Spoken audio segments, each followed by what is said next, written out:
All right, it's really going for us. Coming off the break, still we had some very valuable practice times leading up to this game, and just continuing to watch the kids grow and get better. And then this is kind of like what we talked about early on in the year. We got to grow. It's a process. We got to understand it, and they're starting to form an identity. And you're seeing kids getting comfortable in the situations. This week was tremendous for us because I'm watching Karis Baker understand what she needs to do schematically, defensively. Clara Strack is picking things up. Our kid just has to learn the speed of what's going on. Olivia Samil is starting to get comfortable in our system. Even Rose gave us some good minutes. Matilda Eck.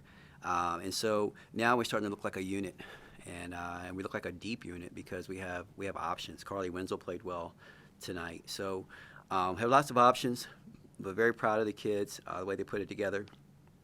I know it's a lot of firsts for us, the biggest margin of victory, but for us it was just really good to see us continue to get better as we've continued on. So look forward to it. We'll enjoy it and then get ready for the next one.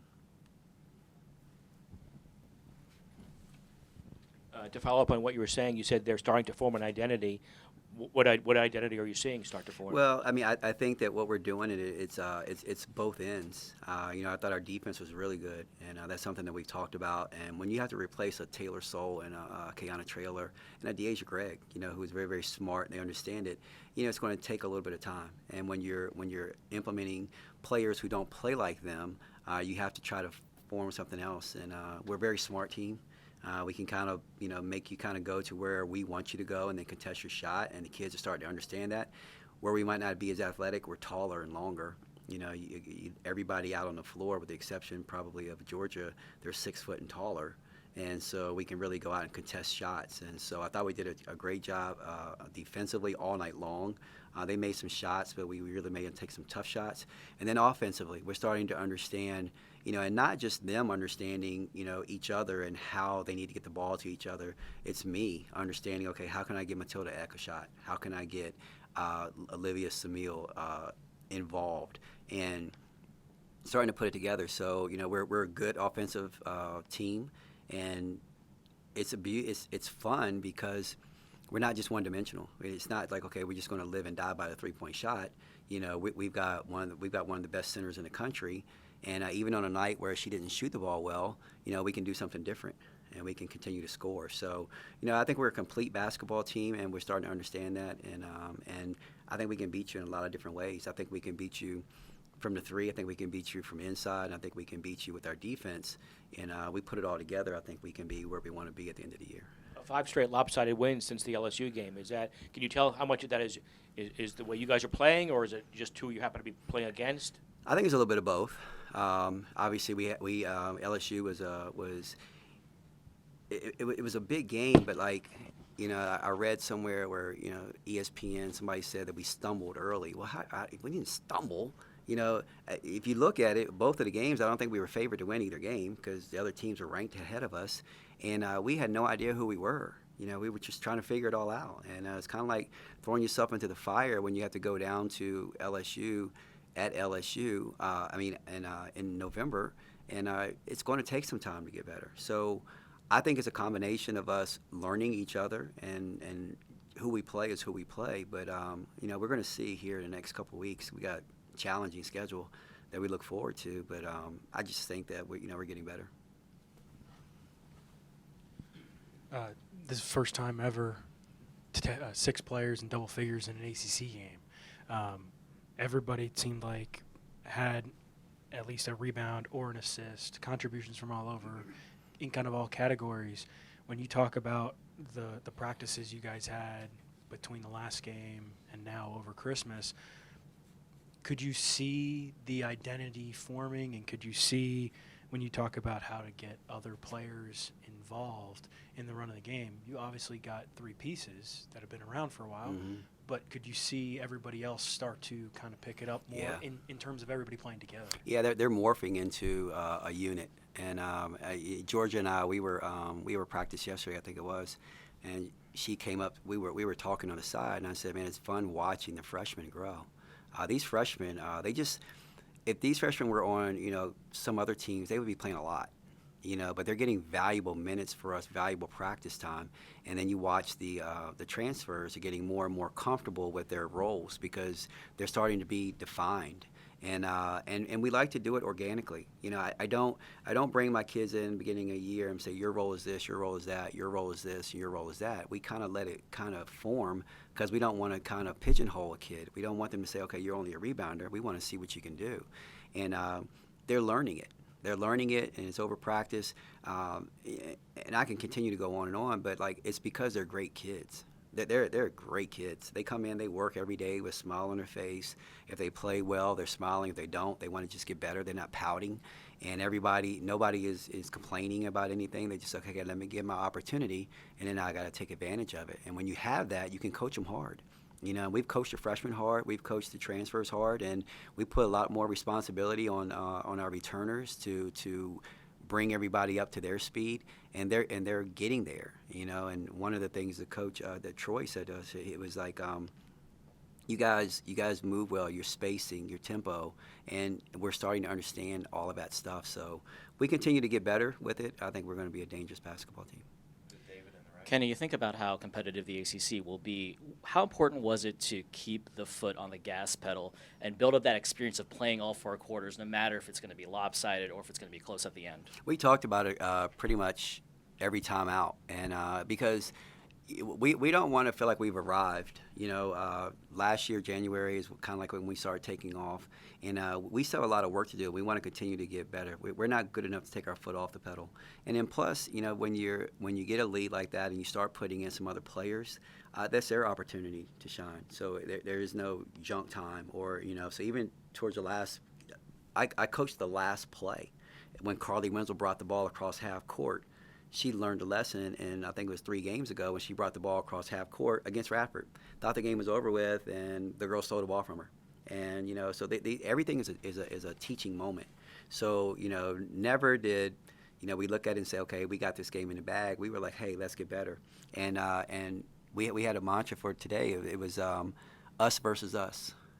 And that's something that we're talking about. We've adopted it. We don't care about the outside noise. We don't care what anybody else says about us. We don't care about who we're playing against. If we focus on us, we give ourselves a chance to win.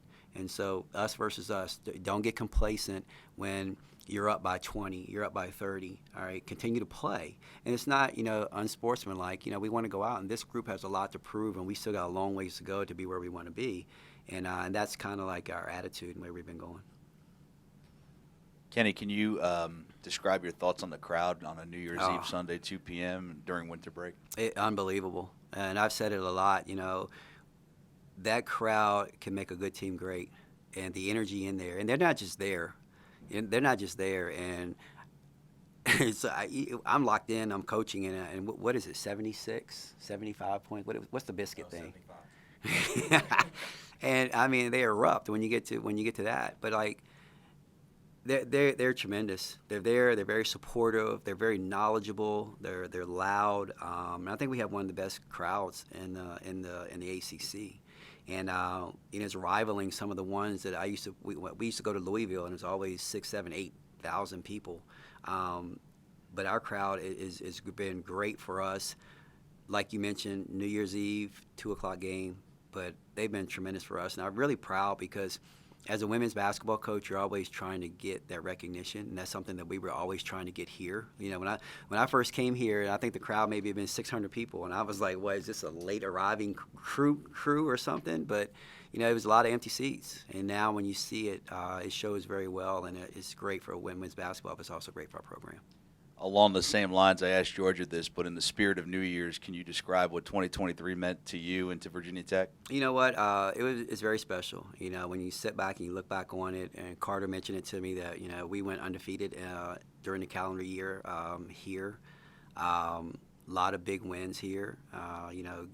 First and second rounds of the NCAA here, and then going on the road and winning games and putting this program in national recognition, where everybody, noticed it. It can't go anywhere, especially in the basketball world, without people saying, hey, I watched you guys. Hey, you guys did great, and so it helps. It helps with recruiting. We're bringing in top-notch recruits that, we couldn't even get a return phone call from, and now they're coming in and they're seeing games like this. And it just puts us in a position to continue doing what we're doing, and I'm excited about that. So I'm looking forward to 24.